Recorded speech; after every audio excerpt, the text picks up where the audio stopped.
Chairman Wilson and honorary members of the Commission. Allow me please to express my genuine appreciation for holding this very timely and important hearing and also giving me the opportunity to address the distinguished guests and participants of this meeting. I would like to focus your attention on the latest developments in Georgia and democratic backsliding which is taking place in the country, with a particular emphasis on the adoption of the Russian-style law on transparency of foreign influence that the ruling Georgian Dream Party recently adopted. But first, allow me to present myself. I'm Vano Chkhikvadze, as it was already mentioned here, and I have been working as a leader of the EU integration program at the Civil Society Foundation for more than 10 years. And together with my colleagues, who some of them are here, we have been supporting and promoting Georgia's Europeanization and democratization process for decades. We have spent almost entire our lives fighting for Georgia's freedom, democracy, and the future, that is with Europe and with the West. And now when it comes to the topic of our today's hearing, my country and my people are now standing at the crossing point. Georgia will either continue its stride to become the part of free and whole Europe, or yet again become the part of Russia's backyard, as it was during the Soviet times. The choice of Georgian people is crystal clear. We are choosing freedom, democracy, rule of law, and see Georgia's future in the European Union and NATO. As I'm speaking here now, the Georgian people are taking to the streets of Tbilisi and other towns of Georgia to ensure country's freedom and democracy. While the loud voice of Georgian people has been heard here in Washington, D.C., and in the capitals of the European Union, it's not been heard by the ruling party, Georgian Dream. Contrary to the will of the people, the Georgian authorities are erecting the wall between Georgia and the West through adopting the law on transparency of foreign influence. The law will fully erase the critical voices and destroy the vibrant civil society that has been built in the country with the generous support of our friends and partners over the years, including the US Agency for International Development. The law goes against the US-Georgia Charter on Strategic Partnership that aims to bolster independent media, freedom of expression, and access to the objective news and information. This law requires all organizations which receive more than 20% of their funding from abroad to register as agents of the foreign influence. And in case they refuse, the law envisages forced registration and crippling fines. The law applies not only to the organizations, but also to individuals.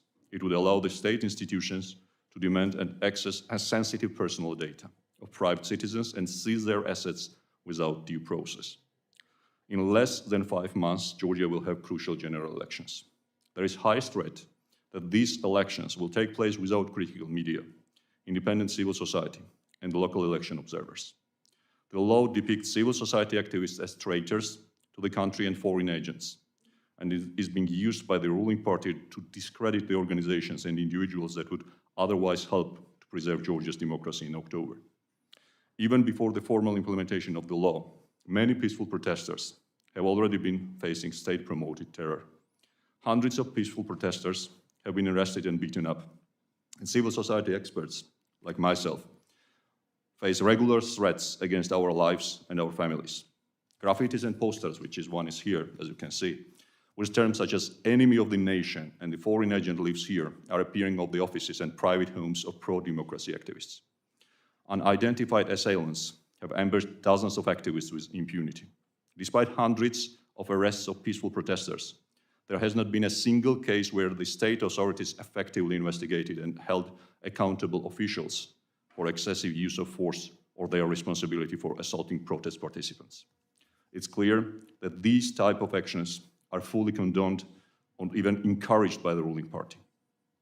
I would be remiss if I didn't mention one of the key drivers behind the foreign agent law, which is the richest man in Georgia, the oligarch Ivanishvili. Mr. Ivanishvili, the founder and the leader of the Georgian Dream Party, in his recent speech on 29th of April, openly threatened civil society and any political opponents of Georgian Dream with the repressions. The ruling party is severely undermining Georgia's future through increasing hostility towards Western democratic values and capturing the state institutions such as judiciary, law enforcement, prosecutor's office, etc. All Georgian governments, since the restoration of its independence in 1991, have been pursuing membership in the European Union and NATO, and closer ties with the United States. The ruling party is the only government that is going against the will of the people and now is seeking to oppress them for wanting a closer alignment with Western democrats. The overwhelming majority of the Georgian society sees its future in Europe with Western friends and with the United States. The history of Georgia shows that fighting for freedom is part of our life. We know that we are fighting for our ancestors and also for our future generations, and have no desire to lose it. We acknowledge that we are not alone in this fight, since we see and appreciate that our Western friends and allies are standing with us. In this regard, we value the recently initiated bill entitled Megovari Act, and I sincerely hope that this legislation will be adopted and enacted soon. We are now in a race against the time, and every minute counts when it comes to stopping Georgia's turn away from democracy. The stakes are very high for Georgia, Georgian people, and for our friends. It would be a real missed opportunity if Western friends of Georgia do not act now. We appreciate all visits, all statements, and supporting words, but at the same time, we need concrete steps that will stop the current Georgian government from moving the country into the Russian orbit. The Georgian government cannot be allowed to sabotage our hard-fought democracy without consequences. Let me take this opportunity again to express my genuine appreciation for organizing this very timely and important hearing, and I'll be happy to address your questions. Thanks for your attention. Thank you very much,